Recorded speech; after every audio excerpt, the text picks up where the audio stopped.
mojawapo katika halmashauri ambayo inaletea heshima mkoa wetu na wilaya yetu Njombe, kwa sababu walimu wanafanya kazi kubwa sana, na nadhani hapa wako chama cha walimu kwa hawapo au hawajalipa, basi au msahaulika mkurugenzi wadau wako mwasahau chama cha walimu Sasa siku nyingine msiwasahau kwa sababu wale wadau muhimu sana. Kwanza ndio wanazo zile changamoto za walimu wote wanazo, na ndio masikio yetu ya upande mwingine yatusaidia.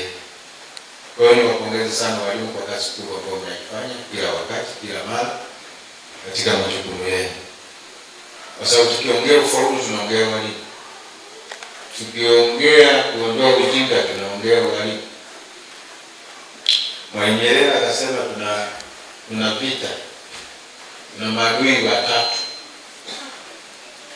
ujinga, maradhi na nini?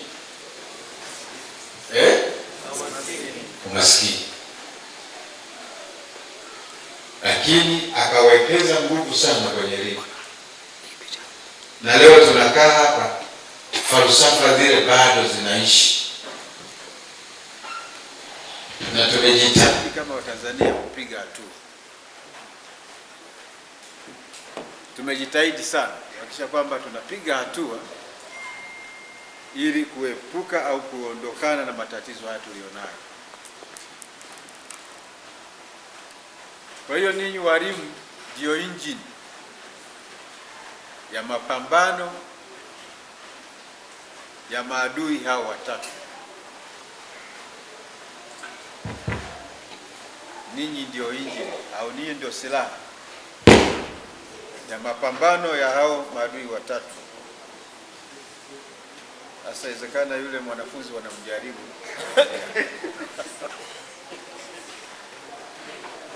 inawezekana kuna kujaribiwa pia. Mwanafunzi yule wanajaribu maombi yake iko na nguvu. Mdo wetu wa elimu katika nchi yetu tunategemeana kama vitu vitatu vinne. Mojawapo tunamtegemea mwalimu, yani upande wa serikali. Lakini sehemu nyingine tunamtegemea mzazi kama mojawapo ya wadau. Sijui kama hapo kuna wazazi wachache waalikwa. Lakini sehemu nyingine tunamtegemea mwanafunzi mwenyewe, jitihada zake mwenyewe. Kazi ya mwalimu, kazi yake ni kufundisha. Analipwa mshahara kwa ajili ya kufundisha, ndio kazi yake tu. Na hata kama akilala akiamka, anaangalia namna gani nitafundisha watoto wangu watanielewa. Kazi hiyo mwalimu anamtoa mtoto kutoka kwenye makamasi kabisa, A, E, I, O, anaanza kuitamka mpaka anaanza kusoma sentensi kama nilivyo tunasema. Kwa majina naitwa Beatrice Mtega, mwalimu wa fani ya upishi, Chuo cha Maendeleo ya Wananchi Njombe. Elimu hii inawapa fursa mbalimbali za ajira, kwa sababu hapa wanachosoma wao kwanza moja kwa moja wanapata ujuzi. Kwa hiyo akitoka hapa amemaliza chuo, ni moja kwa moja anaweza akajiajiri, akawa anatengeneza hizi product mbalimbali na kuzisambaza sehemu mbalimbali, kutafuta soko na kusambaza sehemu mbalimbali, madukani, kwenye masupermarket. Lakini pia anaweza akaajiliwa kwenye mahoteli, migahawa. Yaani tumwangalia aina mbalimbali za juice, aina mbalimbali vile za matunda. Mfano hapa tuna juice ya mixed fruits, mfano yani ni juice yani mchanganyiko wa matunda mbalimbali. We promise to stand hard and make our nation proud. Thank you very much for supporting us.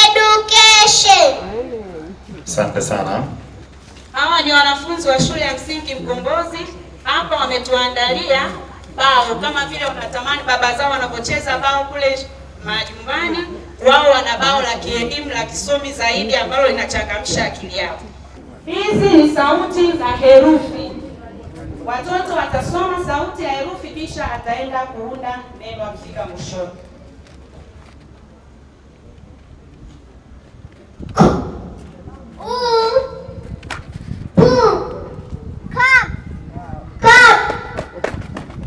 Sawa, namna hiyo.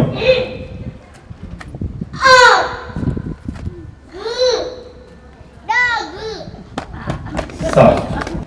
Hii ni kitoto, kazi yake ni kujumlisha namba. Jibu utalolipata huku lilingana na jibu utalolipata huku chini, na hakuna namba inayojirudia mara mbili.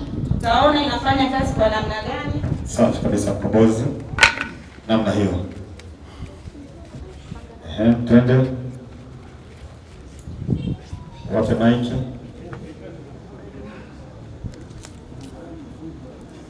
Haya ni maonyesho ambayo watoto wetu wanaonyesha umahiri ndani ya halmashauri ya mji Njombe. Safi kabisa. Kazi nzuri mnafanya walimu, kuhakikisha watoto wetu wanakuwa wabunifu. Safi. Kama ni mdau wa elimu basi unaweza ukaja nje ukashiriki kuona mambo makubwa ambayo yanafanya na wanetu ndani ya halmashauri ya mji Njombe. Safi kabisa mkombozi. Nimechukua 2 ongeza 3 ongeza 4 nikapata 9. Nikachukua 3 ongeza 5 ongeza 1 nikapata 9. Wow. Hakuna namba inayojirudia. Sawa.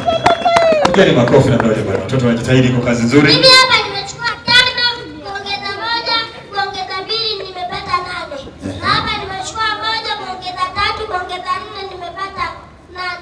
Na hakuna namba inayojirudia mara mbili. Wow. Safi sana. Safi.